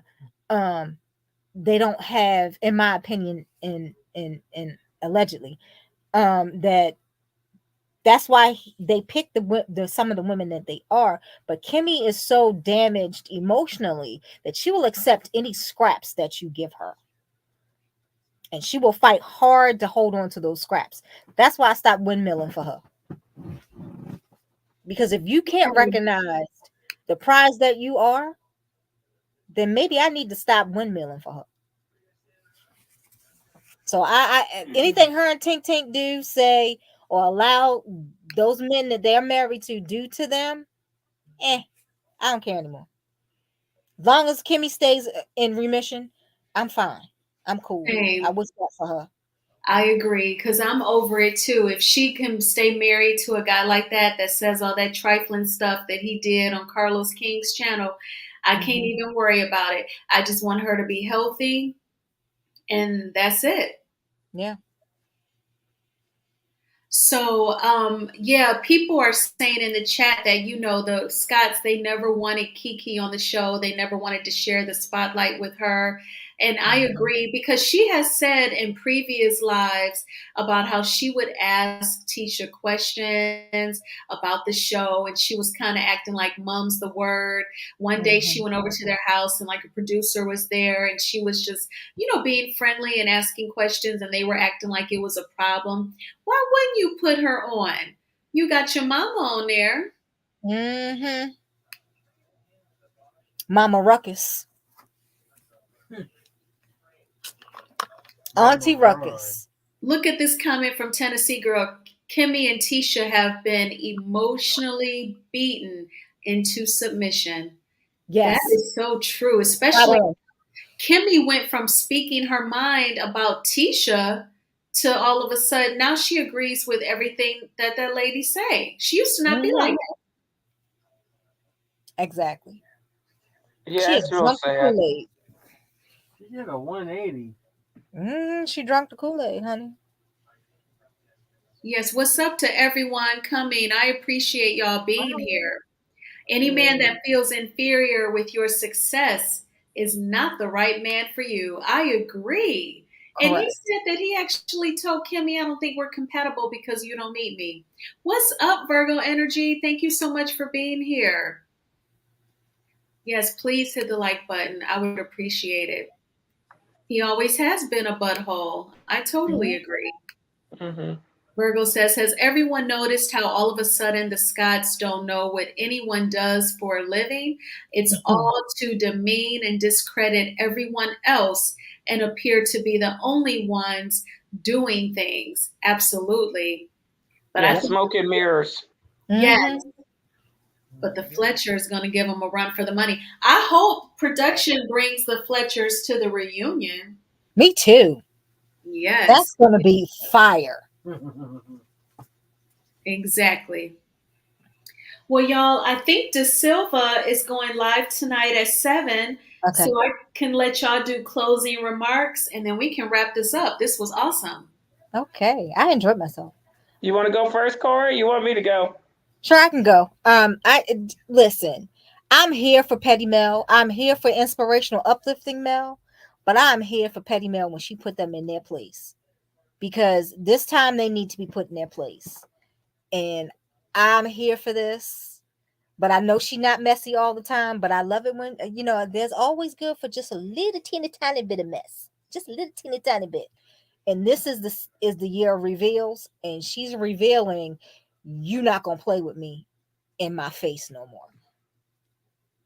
And you know, Corey, she's getting it from us. And Virgo energy, love you, darling, as usual. Um, but I didn't know if you were done, Corey. No, I'm done. Go ahead. Yeah, what I love the fact you talk about Petty, Dr. Melody Cherie Rogers, my I dear. forgot. And you know what's sad is this lady who is a Jewish doctorate like I am on a irrelevant show. I didn't even know she was on a show. Wanted to attack her, and she forgot her ex-husband is DMing her, this beautiful Southern belle from Alabama, and don't understand why. But this is the thing. If you notice, you could tell, and I think that Corey, I don't know what you're hearing in the streets. A lot of these people are doing coordinated efforts to try to attack Melody for some strange reason. Exactly. I don't know if they're trying to force her off on Discovery and Warner Brothers, or do other things. But I hope if she is listening, or her people are listening, is just defend. You can, especially if they're doing narcissistic gaslighting. You get what I mean? Mm-hmm. And but she has a purpose here. If that lawsuit is happening with NBC, Universal, as well as Bravo, and you see what's happening with OWN right now under Carlos Queen's direction, the more money is with Warner Brothers, who recently acquired them. So they're cutting every Warner Brothers cutting everybody right now. Huh? Warner Discovery is cutting everybody. They've cut the DC EU in half. They're cutting a lot of shows and a lot of movies that are supposed to be coming up in production. Is it because of the strike? It's not because of the strike. They started this before the strike, actually. I think right at the beginning, when the writers went on strike, they had started that. That's when they had acquired and Disney owns about 15% of HBO Max, which is now Max. And I said to myself, that's a oxymoron and a conflict of interest. So they're trying to they're cutting ties, and maybe some of OWN's shows could be on the auction chopping block, because Oprah only owns like 50% of it now. Yeah, I know that, but what I'm saying is, the thing is that if you play this right, or if she and her mother play this right, Warner Brothers have the pockets. So you're right with the other shows, and that's why I'm thinking, I'm glad you said this. That might be one of the reasons why this lady on Ready to Love is trying to attack Melody to give her ratings, because Ready to Love might be one of the shows that's going to get cut. That is a good point. Now, Melody, I'm glad you brought that up, Anonymous. She went live today. I streamed the live, but I did miss the very beginning, and I saw it right before I went live. She said that Simone pitched a show idea to Melody's production company, and Melody's production company rejected it. So that lady is sore. She feels away. It's sore, yeah, because she's about to lose her job with Ready to Love too. I'm just saying, and think about it. We'll say this briefly because I know we're going to Silva's, but she did reschedule. I looked on my cell phone. She rescheduled it for tomorrow at 7. Okay, cool. So we can continue, and if you want to drop it for Virgo energy, I love to hear her standpoint. The thing is that was kind of interesting is, everybody knows when you do like a narcissistic smear campaign, what are you trying to do? You're trying to at least get yourself notoriety, right? And I was just curious, this lady is a Juris Doctorate, a lawyer, right? Why is she attacking a fellow professional who happens to just get an honorary doctorate? Even What's her name? I What's got the tons lady's of name? them. I don't know Oh, what my great. state. Denzel Washington. Other people received honorary Got doctorates. tons of more of They've those done on my. things public in the community. So it didn't make sense why she was trying to attack her for that. But really, to me, that lady who's attacking Melody, she has what we call the pick me, side chick, male identified type of personification. She hates the fact that Melody is an independent woman who recently said she's single. She's not dating anyone right now. She's just thinking about her kids because she's real busy.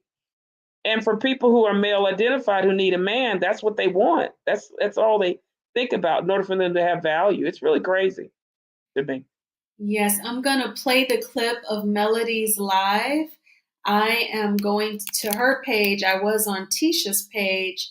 So I'm going to go there now and play the clip where she says that that lady approached her Tilted Crown production company and feels a little sore. Plus, we also know that that girl's man or former man was in Melody's DMs.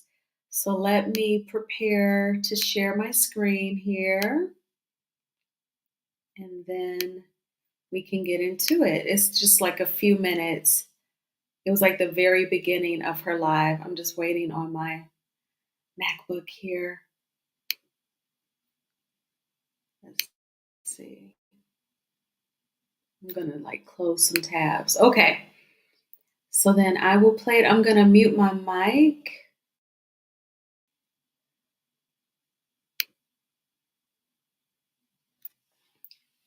Okay. All right. So let me mute.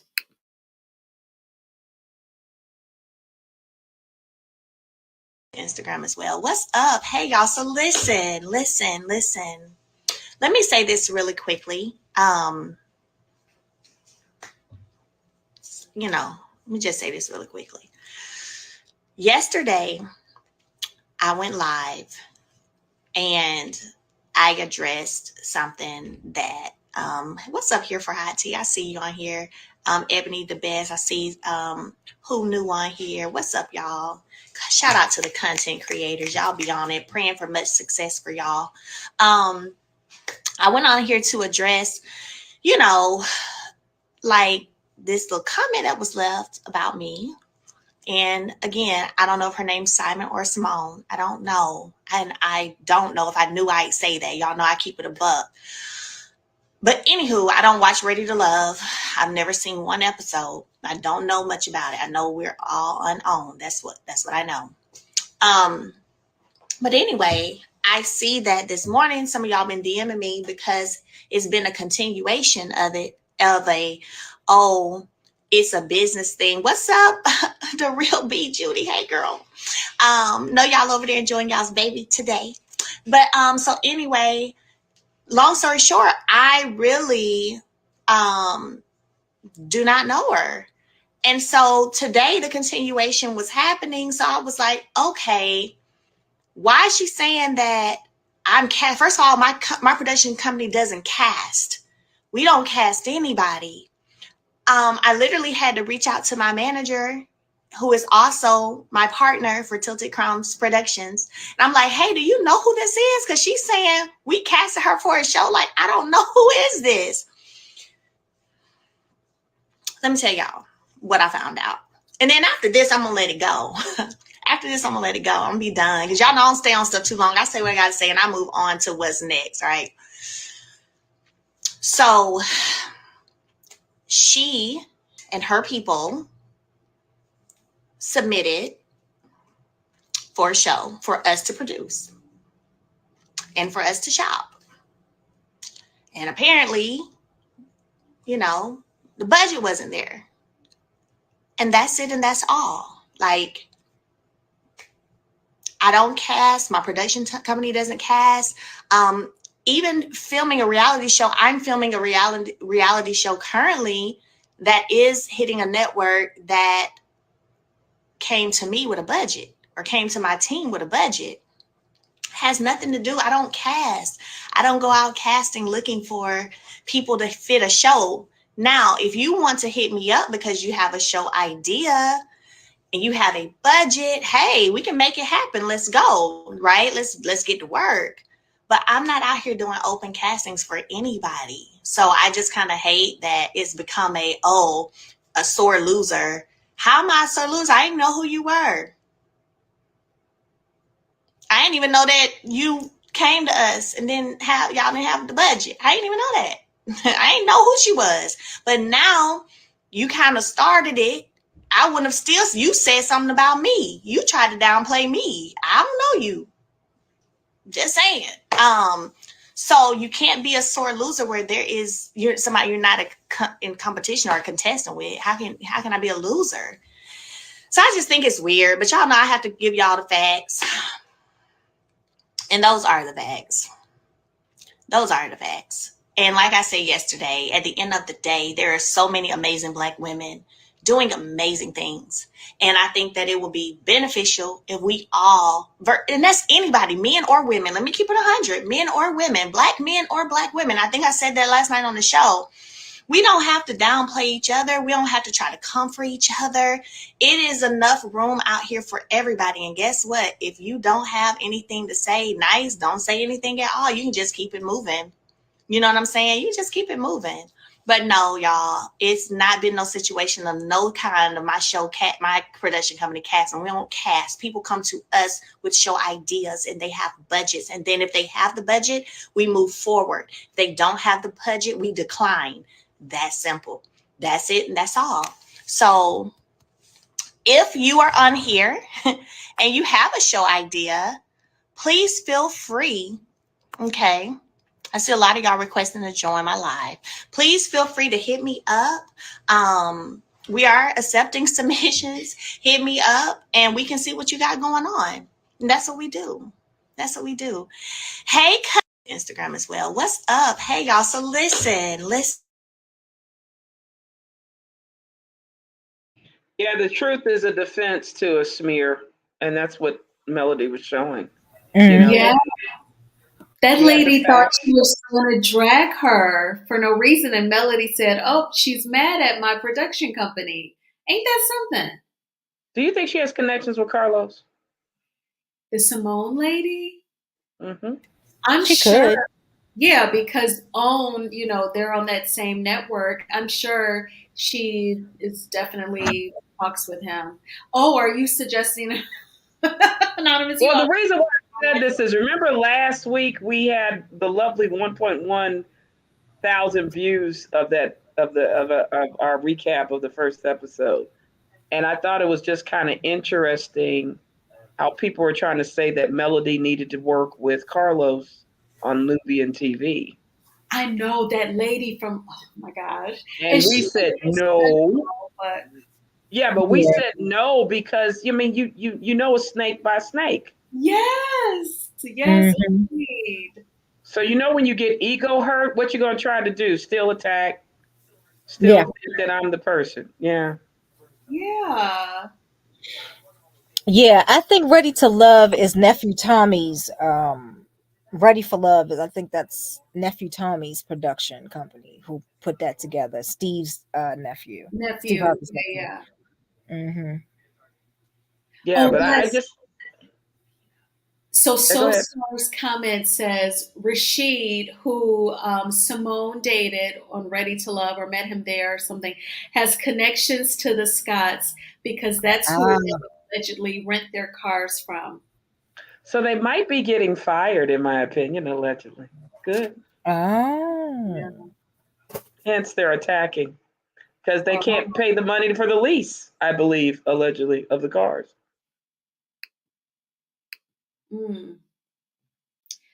Well, this is going to be a trip because Marsau was so triggering in this episode, and I cannot wait for Melody to drag him next weekend. I will be here for it, and I will go live next Sunday. I think I am going to wrap this up now so we can enjoy the rest of our evenings before Monday morning. So y'all want to do some closing words, and then we'll be good? Sure. I'm just going to say a couple of quick ones. Just everyone, be kind to everyone. That's it. Be mature. If you have a problem with someone, tell them to their face, get it out, open it up like Nell and Chris, and get it over with. And then go back to being friends the next day. That's how I do it with my friends. I say what I gotta say. Ebony knows. I let you have it, and then 20 minutes later, everything's okay. I've gotten it off of my chest. You've gotten your thing off your chest. And then there's no going back and forth, back and forth, back and forth. That's it. Anonymous, what about you, darling? I was going to say what Corey is saying is the golden rule principle. Do unto others as you would have them do unto you. And even if, let's say, you guys have disagreement, I apply Matthew 10 and 14. If this person wouldn't welcome me in their home, dust my shoes, dust the dust off of my shoes, and leave them. I don't have to say anything bad or wish evil to them. And that's that. But I'll tell you this. What I will say is I am a little disturbed because I do know constitutional law and people's freedom of speech and other things, is the people who do have content creations or working with the family are doxing people and attacking them for their free speech. And I think that part has to stop. So I don't know how much elevated it has to be, but people have a right to agree to disagree, criticize, you name it, and shouldn't have to be attacked because they're exercising an opinion or free speech. That's how we keep a civilized society and not have mob rule or tyranny or other things, because, you know, you might agree with my opinion now, but then you might disagree with it. No, you know, we're not the French Revolution where they cut people's head off when they didn't agree with them. We're supposed to have a dissent, you know, and if you have beef, you can resolve it in a ethical way in terms of the courts, you know what I mean? Seek damages, do other things like that. But you don't have to continue to harass. But I think the biggest thing, Corey, as well as Show Styles with Your Spirits, is that when you're dealing with narcissists, they get from what the studies have said, they get a excitement in your destruction. And that's the part where I believe you have to take more steps to kind of stop them and get them away from civilized society, because that is the issue. Like with Hotel and these snots, they really want to destroy Melody because they couldn't use her and take narcissistic supply. So she now has to be on the counter move to fight against it. And she's doing quite a good job with it. And she has been empathetic towards Kiki. And I absolutely love that, because like how Corey said, be kind to one another. Anonymous added to that and said, apply the golden rule, treat others how you want to be treated in return. You know, we have to like remind other humans to do that. And, you know, Melody, even in this scene, she's not judging Kiki. She doesn't care about the past addiction. She is spending time with her, quality time. And I think that that's important. And also the doxing, it's not cool. It's unnecessary. You can disagree with someone and be respectful about it. You don't have to just go to the depths and just do mean things to people. And sometimes people will joke in the chat or be vicious in the chat if they see the same people on panels. That's why I tried to say last week, Love and Marriage Huntsville, it generates a lot of good conversation. And it's just women conversing with one another about troubling relationships that we all had to get out of.